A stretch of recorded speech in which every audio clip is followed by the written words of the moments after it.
Fala, nação rubro-negra, tudo tranquilo? Meu nome é Fábio Saúza, sou deficiente visual, sou cego total e como eu costumo brincar aqui no Fla-Cegueta, nação. Total também é o meu amor, é o nosso amor pelo Flamengo. Nação, este vídeo aqui é único e exclusivo para tratar a respeito do sorteio da Copa do Brasil, sorteio que foi realizado ontem na sede da CBF e que inexplicavelmente deu Flamengo e Palmeiras, um confronto o qual muitos estão chamando de um presente para a Copa do Brasil, e eu digo o seguinte, um teste para cardíaco para quem torce para Flamengo e Palmeiras. Tentar esmiuçar um pouco sobre o que eu acho, o que eu espero dessa partida e também vamos dar uma pincelada rápida sobre todos os demais confrontos. Mas de antemão, nação, peço que vocês cheguem juntos aqui comigo no canal Fla-Cegueta. Ative o sino das notificações de modo que vocês não percam os conteúdos que saem diariamente aqui no canal. Por favor, deem um like nos vídeos, deixem seus comentários, inclusive aqui neste vídeo especial fale sobre os confrontos, deem suas opiniões, não se furtem de falar aquilo que vocês pensem. E por favor, compartilhe o Fla-Cegueta nos grupos daquelas pessoas que amam o Flamengo e também no grupo daquelas pessoas que odeiam o Flamengo, porque aqui no Fla-Cegueta os haters também são muito bem-vindos, afinal de contas, sem os rivais não existiria Flamengo, porque o esporte é assim. E por favor, vou deixar na descrição deste vídeo o e-mail para contato, que é fabiosauza@gmail.com, Sauza com 2 E's de Zico, tá, nação? Caso você queira trocar uma ideia no particular, formar uma parceria, combinar uma live, enfim, fique à vontade. Bom, vamos lá, porque a parada é tensa e a gente não pode perder muito tempo. Ontem a CBF fez o sorteio e os confrontos foram decididos. Copa do Brasil que voltará no dia 30, 31 de julho, né? E o primeiro jogo aí das oitavas e o jogo da volta lá pro dia, uma semana depois, né? 6, 7, por aí, 6, 7, 8 de agosto. Cara, primeiro vou falar dos confrontos, assim, de modo breve, mas não do Flamengo. O Flamengo vou deixar por último, obviamente. Vamos tentar esmiuçar aquilo que a gente espera que aconteça com os outros confrontos, como por exemplo o Atlético Goianiense e Vasco da Gama, Dragão e Vasco. Por coincidência e curiosidade, foi o último jogo do Vasco aí meio de semana, o qual o Cruz Maltino venceu por 1-0 lá na Casa do Dragão, né? Na Casa do Dragão, nome de minissérie, né? Pô, que coisa, né, cara?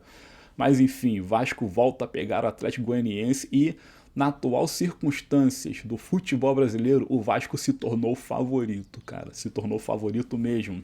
Se fosse assim, no início da temporada, se fosse até abril, maio, até junho, meu irmão, eu diria que o bicho ficaria muito esquisito pro Vasco. Realmente o Dragão estaria pronto para incinerar o bacalhau. Mas não, com essas novas contratações, novos ânimos, né, em São Ratoário, inclusive o Vasco da Gama emendou a 4ª vitória consecutiva desde 2012. Isso não acontecia com o Vasco da Gama. Então, baseado em tudo isso aí, Vasco vai avançar. E eu digo até o seguinte, nação: infelizmente, eles vão avançar até com certa qualidade. Facilidade, na verdade. Mas assim, eu não digo nem infelizmente, desculpa, deixa eu me redimir rapidinho, porque eu até quero que o Vasco passe, sabe? Eu não tenho tanto ódio a ponto de querer o Vasco sendo humilhado o tempo todo, porque eles já foram humilhados por demais nos últimos anos, né? Mas, cara, entre ver um Vasco numas quartas e um Atlético Goianiense, eu prefiro ver um Vasco para ter um confronto grande, porque a graça da competição é quanto mais jogos grandes ocorrerem, melhor para todos nós que amamos o futebol. Então, quem sabe a gente não pega eles depois que a gente mandar o Palmeiras pro saco, né? É isso aí. Então, entre Vasco e Atlético, passa Vasco da Gama. Um segundo confronto é São Paulo e Goiás. Obviamente, isso aqui a gente não tem nem que falar muita coisa. São Paulo passa com a maior tranquilidade do mundo, tá? Assim, quando a gente fala maior tranquilidade, estamos sendo meio que exagerados. Mas São Paulo vai passar. Vai passar e não tem a menor dúvida disso. Então, São Paulo e Vasco avançam. Um outro confronto que vai ser carta marcada molezinha, mel na chupeta, é CRB e Galo. Não precisa nem dizer quem vai passar. O Galo que oscila demais nesta temporada, mas de fato é um dos maiores e melhores elencos do futebol brasileiro e sul-americano. Quando a gente coloca o plantel do Galo na prancheta, a gente vê que os caras têm um poderio, porra, colossal, irmão. Então não sei como e nem sei por que eles estão oscilando tanto, nem sei por que eles levaram 4 da gente, sabe?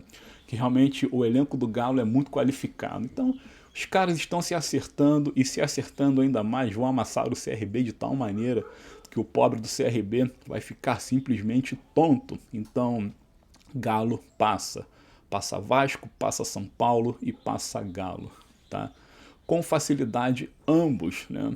Outro confronto, Fluminense e Juventude. Aí, meu irmão, aí o negócio ficou tenso pro tricolor do Rio de Janeiro. Por quê? Fluminense é o último colocado da competição lá do Brasileirão Série A, meu irmão. Por enquanto, Fluminense Série A, mas tudo indica que ano que vem será Série B.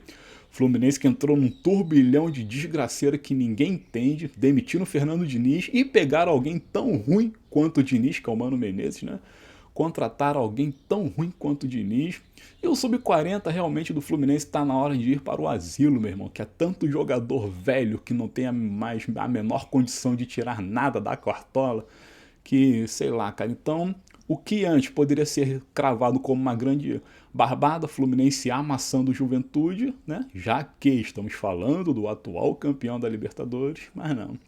No more, não mais. O Juventude pode sim eliminar o Fluminense. E nesse caso aqui, eu coloco a classificação do Juventude. Então, Juventude vai passar. Claro que tudo indica que serão jogos difíceis, porque dois times pequenos se degladiando, tá? Vou falar mesmo. Dois times pequenos se degladiando. Então, vai ter disputa por pênalti, mas Juventude passa. Então, passa Vasco, São Paulo, Galo e Juventude, tá? Um outro confronto, Corinthians e Grêmio. Cara, Corinthians e Grêmio. Jogo equilibradíssimo também. Mas como o pobre do tricolor gaúcho tá totalmente esfacelado, aquela coisa da tragédia, Porto Alegre mexeu muito com eles, tanto na estrutura quanto no mental e tudo mais. Então, por causa disso aí, o Corinthians se tornou o favorito, que em condições normais não haveria favorito, mas o Corinthians se tornou o favorito e eu acredito que o Timão avance, mesmo porque eles agora têm um bom goleiro. O Hugo, né, que no último jogo aí do Corinthians, o livrou de uma derrota vexaminosa para o mesmo Criciúma, o qual enfrentaremos amanhã. Então o Corinthians passa Vasco, passa São Paulo, passa Galo, passa Juventude, passa Corinthians. O que está faltando aqui, nação? Bahia e Botafogo. Agora aqui, vamos dar uma atenção especial a esse confronto aqui, porque definitivamente o que o John Textor fala, meu irmão, acaba acontecendo, cara. É impressionante, cara. O Textor que tem aquela rixa pessoal dele com a senhorita Leila Pereira, deu Botafogo e Palmeiras nas oitavas da Libertadores. Em meio de semana teve um jogaço entre ambas equipes, né? A qual o Botafogo venceu por 1-0. Mas enfim, o Textor, coincidentemente, essa semana veio fazendo aquele alarde sobre o fair play financeiro, teto de gastos e tudo mais. Ele até usou o Bahia como exemplo por conta do Grupo City. Grupo City que brinca com petrodólar, que tem dinheiro infinito. Praticamente é isso. É como se o Grupo City usasse como é que se fala antigamente, o Game Shark do PlayStation, que libera dinheiro infinito, tá ligado? Então é isso aí, cara. É como se o grupo se tivesse. O John Textor, baseado nisso aí, falou pra gente tomar cuidado, a gente que eu digo flamenguistas, palmeirenses e corintianos, porque daqui a tantos anos o Bahia pode ganhar 17 dos 20 brasileirões consecutivos. Então, meu irmão, Textor falou essa parada e a bolinha saiu lá no sorteio. Bahia e Botafogo, Botafogo e Bahia. Então, cara, se o Textor amanhã falar assim, ó, na final da Libertadores vai ser Botafogo e não sei quem mesmo, vai acabar dando, porque a boca desse malandro aí é meio que mágica. Sei lá, cara, só Deus, cara. Mas enfim, Botafogo e Bahia, um belo de um confronto. Bahia que realmente está se reestruturando, ainda não está pronto para ser campeão de coisa alguma, mas eles estão no caminho certo. O Grupo City tem feito de fato grandes investimentos e o Bahia está começando a demonstrar a força desses investimentos a partir desta temporada, tá? Eles não são ainda tão assustadores mesmo porque já estão na quarta colocação do Brasileirão, até pouco tempo eram os segundos colocados, estavam lutando pela liderança, mas já são os quartos e daqui a pouco eles podem cair para a quinta, sexta e assim por diante. Então, Bahia não está pronto. Então, Botafogo me parece muito mais pronto. Então, Botafogo nesse confronto vai avançar mesmo porque o Botafogo se reforçou muito, está jogando muito bem. O Engenhão criou aquela energia a qual eles precisavam que fosse criada, energia que nunca houve no Engenhão, tá? No último jogo aí com o Palmeiras houve inclusive quebra de recorde em arrecadação, foram mais de 2 milhões em dinheiro arrecadados. Então o Botafogo entrou naquela vibe de que, meu irmão, todo mundo tem que tomar cuidado quando pega o Botafogo, tá? A gente tá sendo bem franco aqui neste vídeo. Então o Botafogo passa pelo Bahia sem a menor dificuldade, tá? Vai passar mesmo. Então estamos com Vasco da Gama, São Paulo, Atlético Mineiro, Corinthians, que mais, cara? Juventude e Botafogo. O penúltimo confronto, para mim também é bastante equilibrado, Atlético Paranaense e Bragantino.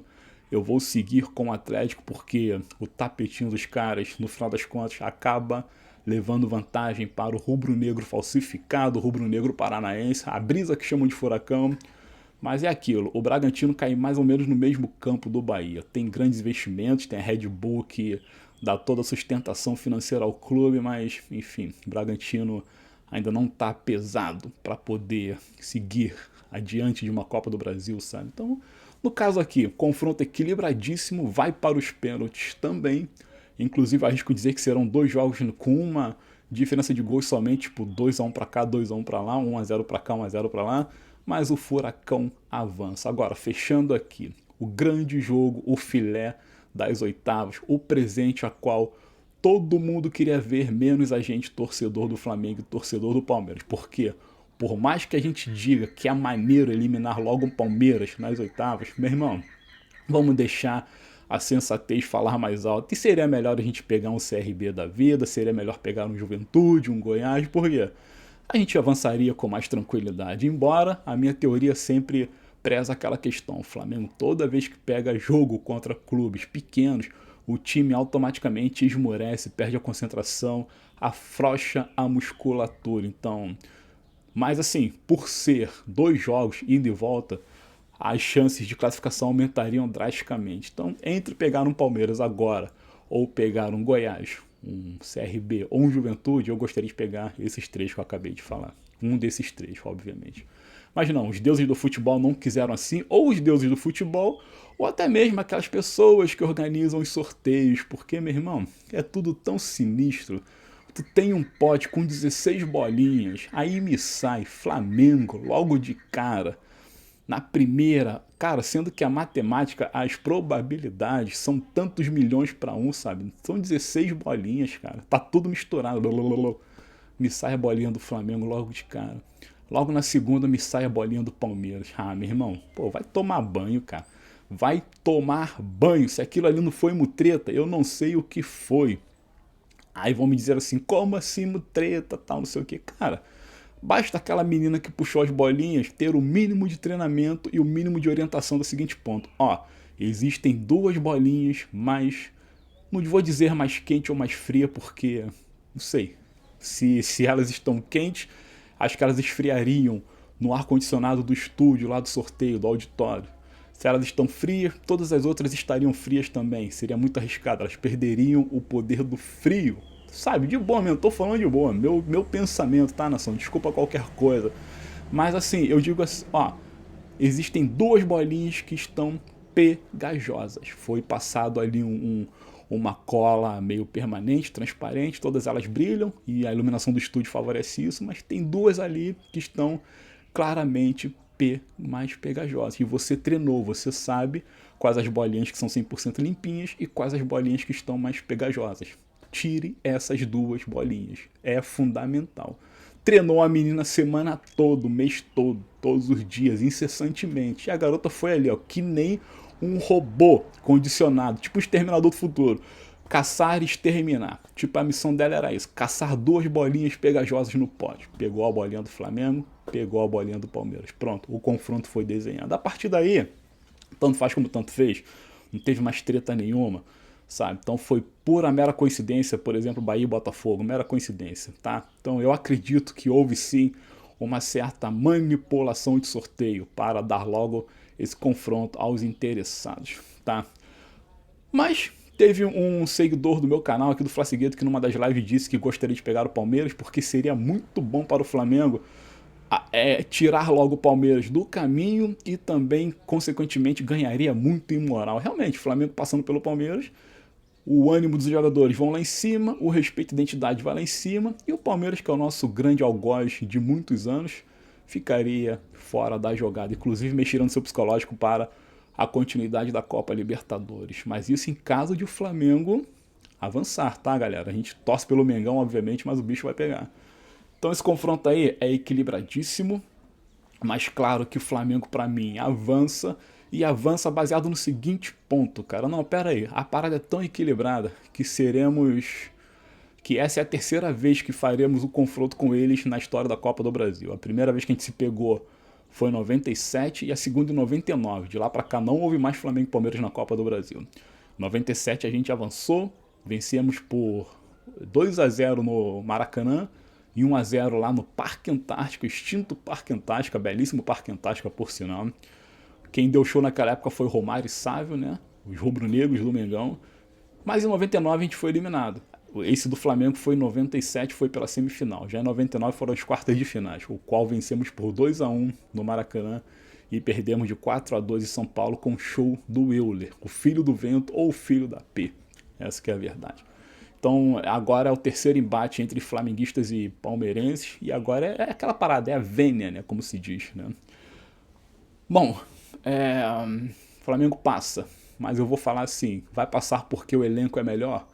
Não é porque o elenco é melhor, é porque, enfim, cara, tá tudo muito difícil. Eu tô falando pelo coração, tá, nação? Porque teve uma pessoa ontem na live também que disse o seguinte: infelizmente temos um treinador que não tem faro de decisão, não tem caguete de mudar o panorama do próprio time dentro de uma partida, que é o Tite, tá? É um treinador, entre aspas, frouxo, tá? Molenga, manteiga, tá?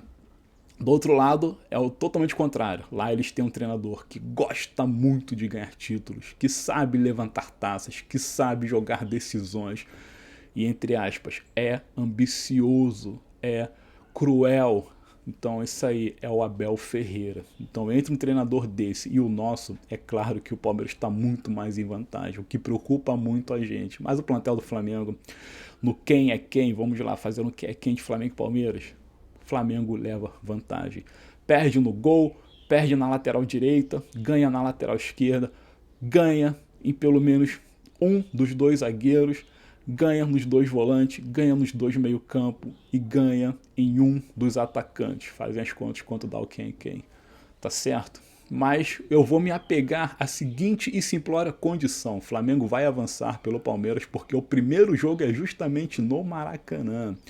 Eu levantei a minha tese na minha live de ontem dizendo isso. Jogar o primeiro jogo em casa é vantagem pra gente, porque quando tu faz o primeiro jogo, tu abre leque para poder planejar o jogo da volta com mais consciência e cabeça fria, sabe? A gente aumenta as nossas probabilidades. Por quê?